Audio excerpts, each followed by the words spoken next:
इथे बसून सांगतो म्हणजे शांतता राहील.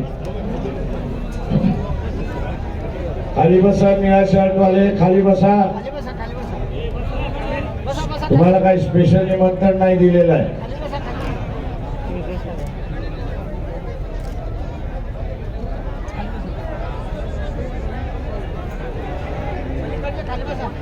तेरा तारखेला जी निवडणुका होतात आहेत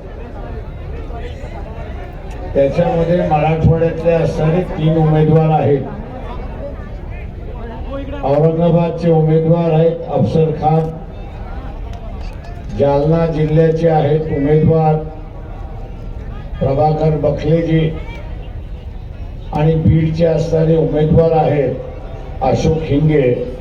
या तिघांची ही निशाणी गॅस सिलेंडर आहे हे आपण सगळ्यांनी लक्षात ठेवलं पाहिजे. मित्रो,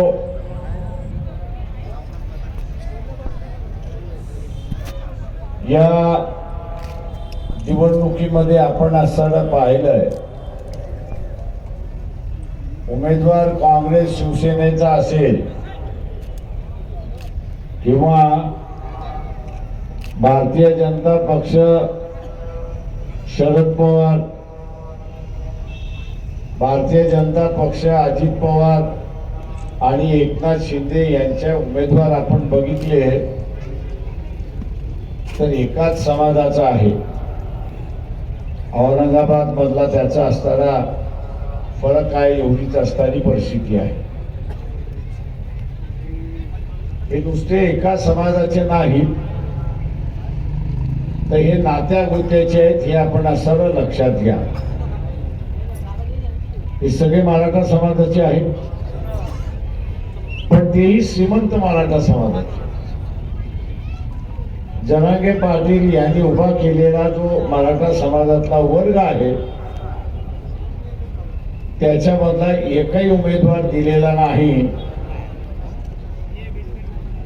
सत्ता ही मराठा समाजाच्या नावाने पण प्रत्यक्षात ही असणारी सत्ता घराणेशाहीच्या हातामध्ये हे आपण लक्षात घ्या. ही घराणेशाहीच्या हातामध्ये आहे आणि म्हणून मराठवाड्याचा विकास झाला नाही आपण बोलतो की मराठवाड्याचा विकास झाला पाहिजे. रेल्वेसाठी इथे लढा द्यावा लागला मीटर गेज पासून ब्रॉड गेज करायला, पण ब्रॉड गेज झाली पण ब्रॉड गेज सुद्धा सिंगल लाईन झाली, ती डबल लाईन अजून झाली नाही अशी असणारी परिस्थिती आहे. डबल लाईन कदाचित झाली असती तर मराठवाड्यामध्ये येण्या जाण्याचा वेळ जो आहे तो अर्धा कमी झाला असता अशी परिस्थिती आहे. आणि वेळ वाचतो म्हटल्यानंतर उद्योग सुद्धा आले असते अशी परिस्थिती आहे. मध्यंतरी आपण बघत असाल की औरंगाबाद हे विकसित होते असं वाटलं. वेगवेगळ्या कंपन्या यायला लागल्या, त्याच्यातल्या फक्त असणाऱ्या 4-5 कंपन्या किती उरलेल्या कंपन्या भूर झाल्या अशी परिस्थिती. आणि त्याचं कारण आहे की ज्या काही सोयी सवलती दिल्या पाहिजे महाराष्ट्र शासनाने दिल्या नाही. मराठवाडा आहे मागासलेला भाग आहे म्हणून मागासलेला भाग राहिला पाहिजे अशा दृष्टीने महाराष्ट्र शासन बघत आलं अशी परिस्थिती आहे. माझं आव्हान आहे आपल्या सगळ्यांना पाहिजे आणि सत्ता परिवर्तनातला बदल झाला तर मराठवाड्याचा विकास झाल्याशिवाय राहणार नाही हे आपण लक्षात घ्या. ज्या घराणेशाहीला आपण सत्ता देतोय, ज्या घराणेशाहीला आपण असं सत्ता देतोय ते शरीराचा एक डावा हात आहे आणि एक उजवा हात आहे. तो शरीरातला डावा हात आहे आणि उजवा हात आहे.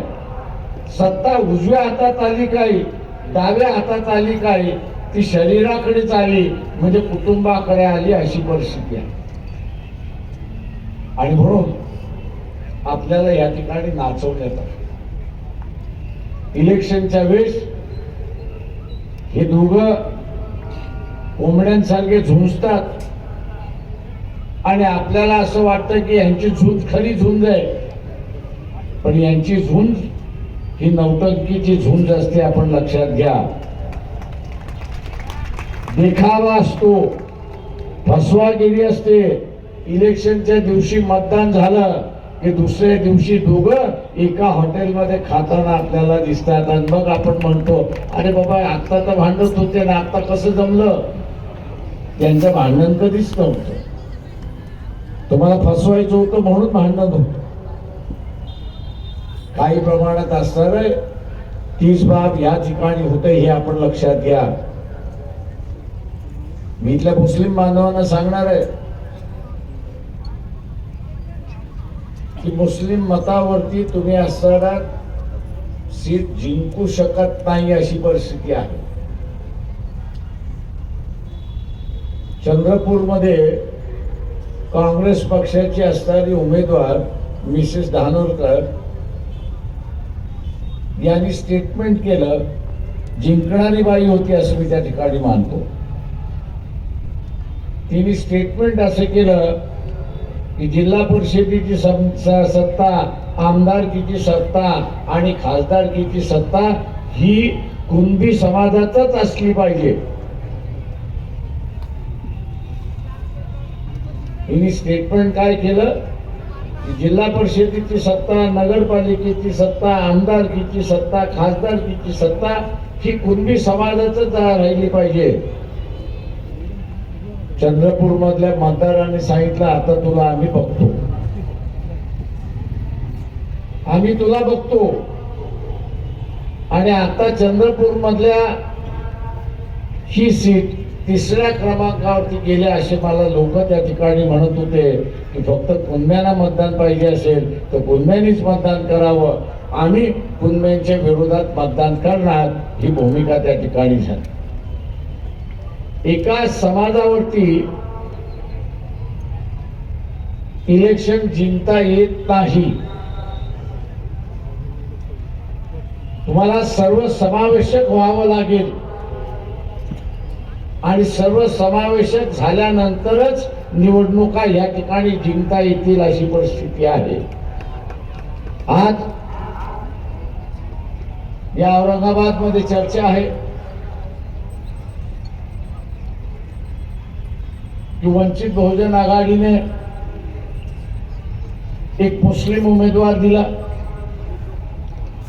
जे बोलतात आहेत मी त्यांना असताना विचारतो की विधानसभेमध्ये याच MIM ने वंचितच्या पाठीत खंजीर खुपसला की नाही, एवढं फक्त असताना सांगा. मुस्लिम मतांवरती असणारा MIMचा उमेदवार जिंकून आला नाही. ते MIMचा उमेदवार जिंकून आला, इथल्या OBCच्या मतावरती जिंकून आला, हे एवढं लक्षात घ्या. मुस्लिम कार्यकर्ता मुसलमानाच्या विरोधात भूमिका घेत नाही. मुस्लिम समाज पाठीमागे राहिलाय त्याचं एकमेव कारण की त्याच्या समाजातला वाईट माणूस, मुस्लिम कार्यकर्ता वाईट असला तरी त्याच्या विरोधात तो भूमिका घेत नाही आणि त्याला सांगत नाही की तू असताना चुकलेला आहेस.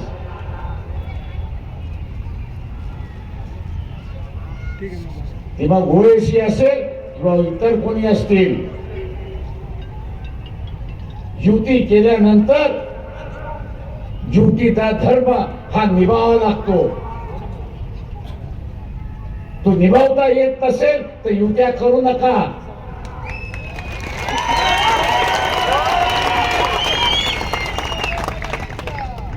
युत्या करता येत नसेल आणि धर्म निभावता येत नसेल तर युत्या करू नका. मुस्लिम बांधवांना माझं असं आव्हान आहे की हिंदू समाजामधला जो सेक्युलर मिजाज आहे त्यांनी आपल्या समाजाच्या विरोधात जाऊन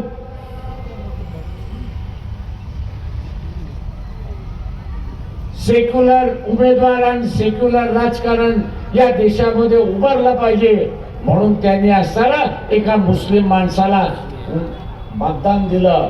त्याची कदर तुम्हाला आहे की नाही?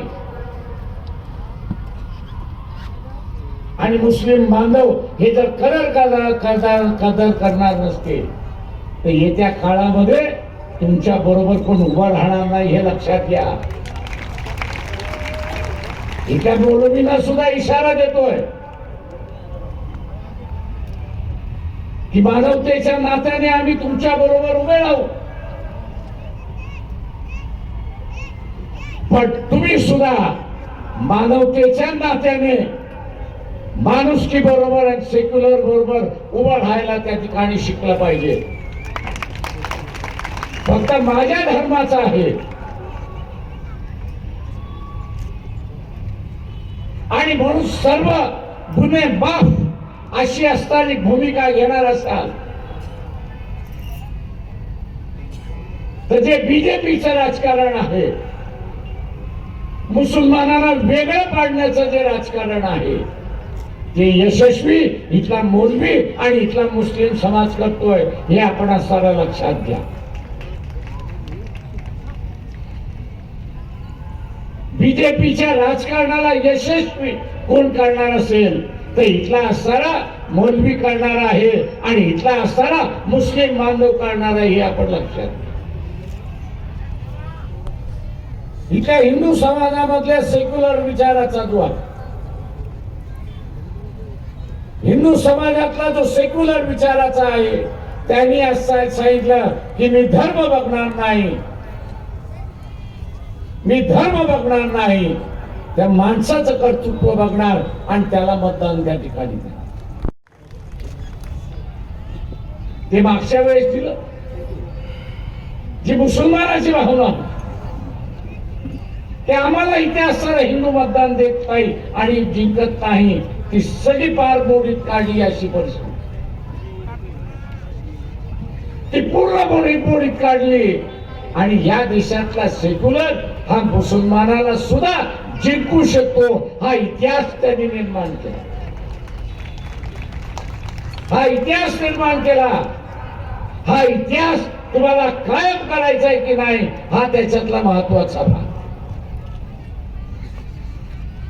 हा जो इतिहास निर्माण झालेला आहे तो इतिहास तुम्हाला कायम ठेवायचा आहे की नाही हा त्याच्यातला असणारा महत्वाचा भाग.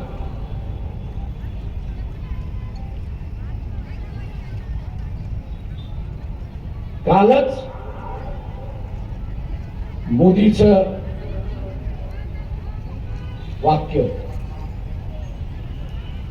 की बाळासाहेब ठाकरेंचे असणारे माझ्यावरती उपकार आहेत आणि म्हणून उद्धव ठाकरे अडचणीत आले तर मी त्याच्या पाठीशी उभा आहे आणि पाहिजे ती मदत मी त्या ठिकाणी करणार आहे.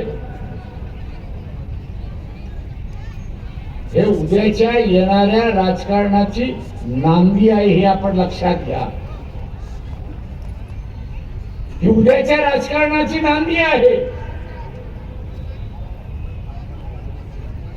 वाटाघाटी ज्यावेळेस चालल्या होत्या त्यावेळेस आम्ही पहिल्यांदा म्हणालो होतो की आपण सेक्युलर मतावरती जिंकून येणार आहोत आणि म्हणून सेक्युलर मतदाराला हे आश्वासित करू की 5 वर्ष आम्ही भारतीय जनता पक्षाबरोबर समझोता करणार. हे आश्वासन आपण देऊ. राष्ट्रवादी तयार नव्हती आणि हे आश्वासन द्यायला शिवसेना ही तयार नव्हती. शिवसेनाही तयार नव्हती. मी आता असताना काही मुस्लिमांचं बघतोय नाही आपण सेक्युलर पार्टियों को वोट देना चाहिए. अरे कौन सेक्युलर?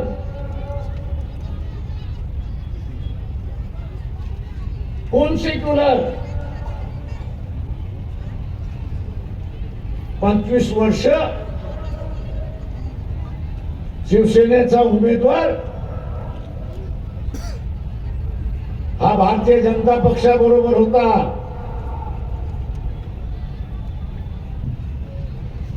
भारतीय जनता पक्षाबरोबर होता. तिथं जमलं नाही की मुद्दामून फाटून घेतलं की आपल्याला 48 जागा जिंकायच्या आहेत आणि म्हणून फारकत घेऊन इथे असताना युती घेतली. आम्हाला शंका होती म्हणून आम्ही म्हणालो की बाबा सेक्युलर मतदाराला आश्वासन देऊ की 5 वर्ष आम्ही त्या ठिकाणी जाणार नाही, बीजेपी बरोबर जाणार नाही. आश्वासन दिलं नाही आणि इलेक्शनच्या दरम्यानच आपल्याला दिसतंय की मोदी हे सांगत चुकलेले आहेत की काळजी करू नका, उद्धव ठाकरे आणि त्यांची सेना आपल्याकडे आल्याशिवाय राहणार नाही, आल्याशिवाय राहणार नाही. हे संकेत आहेत, ही दिशा आहे.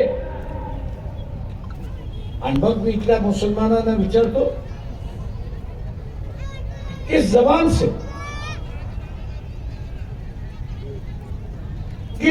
से आप ये कह रहे हो?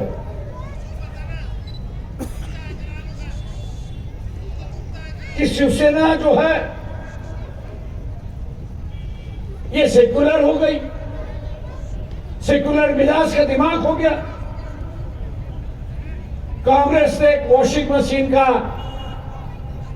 एडवर्टाइजमेंट दिया और कहा है कि मोदी जी वॉशिंग पाउडर डाल के उनको धुलाते हैं और उनका दाग जो है, दामन का दाग जो है वो निकल जाता है. मैं इन मुसलमानों से पूछना चाहता हूं कि कांग्रेस ने ऐसी कौन सी मशीन निकाली है, कांग्रेस ने ऐसी कौन सी मशीन निकाली है कि जिसमें उसको अंदर डालो और धार्मिक आदमी जो है वो सेक्युलर बन जाता है, पूरी विचारधारा उसकी बदल जाती. मुखौटा तो हर वक्त कोई बदलता रहता है, लेकिन मुखौटे के पीछे जो असली तस्वीर है वही सामने लेने की चली है. ये मुखौटा जो है ये दिखावा. अगर मुस्लिम समाज यहां पे चूक गए, अगर मुस्लिम समाज यहां पे चूक गया तो मान लो दोबारा ये मौका आपको मिलेगा. ये बात मैं नहीं कह रहा हूं, इस देश की जो अर्थ मंत्री है निर्मला सीतारामन, उनके जो पति है भरकला प्रभाकरन, उनकी 10 या 12 दिन पहले वीडियो पे मुलाकात है और उस वीडियो के मुलाकात में उन्होंने कहा है कि अगर दोबारा मोदी चुन के आते हैं तो संविधान के बचेगा तो नहीं, लेकिन उन्होंने मुसलमानों को आगाह किया है, ईसाइयों को उन्होंने आगाह किया है और ये कहा है कि अगर बीजेपी और मोदी दोबारा सत्ता पर आते हैं तो मुख्यमंत्री के वक्त में जो गोधरा में हुआ, मुख्यमंत्री के वक्त जब गोधरा में हुआ और प्राइम मिनिस्टर होते हुए जो मणिपुर में हुआ कत्लेआम जो हुई, वही सिलसिला वो कह रहे हैं कि भारत के गली गली में हो, भारत के गली गली में होगा. ये कोई छोटा मोटा आदमी नहीं है,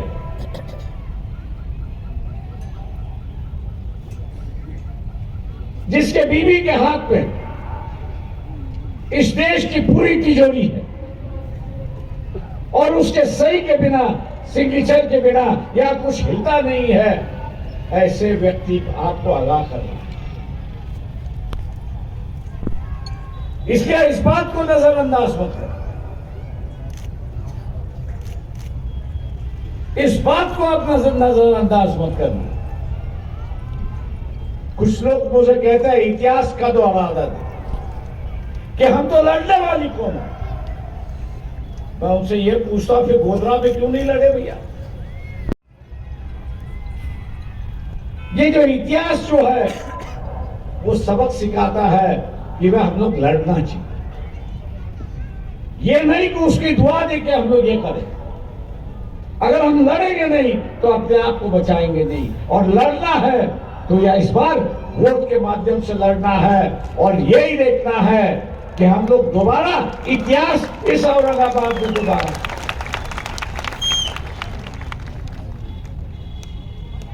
जैसे मैं पहले वक्ताओं ने यहां पर कहा कि जो वंचित बहुजन अघाड़ी के साथ में जो मतदार है, वंचित बहुजन अघाड़ी के साथ में जो मतदार है, वो मतदार आज भी अफसर के साथ है, आज भी अफसर के साथ है। और मैं मुसलमानों से पूछता हूं, आप हारने वाले के साथ जुड़ोगे या जीतने वालों के साथ जुड़ोगे?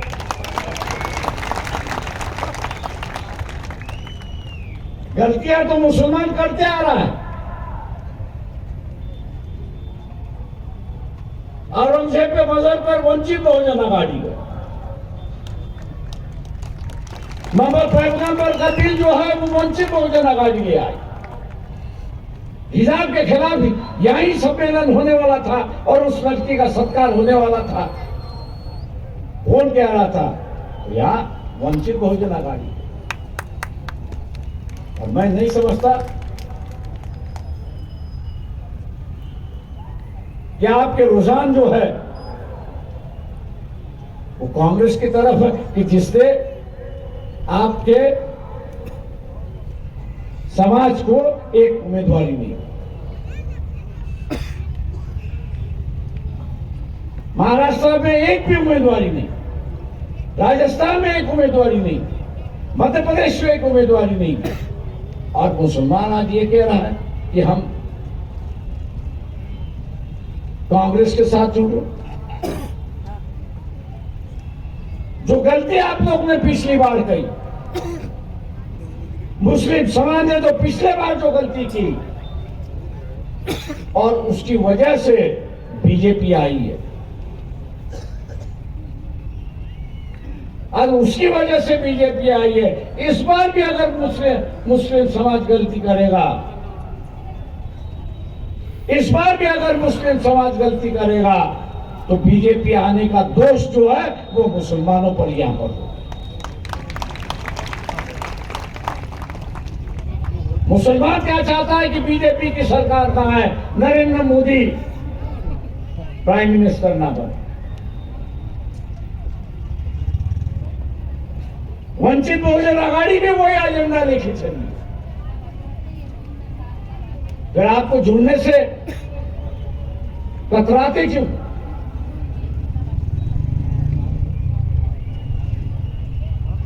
आप जुड़ने से कतराते क्यों?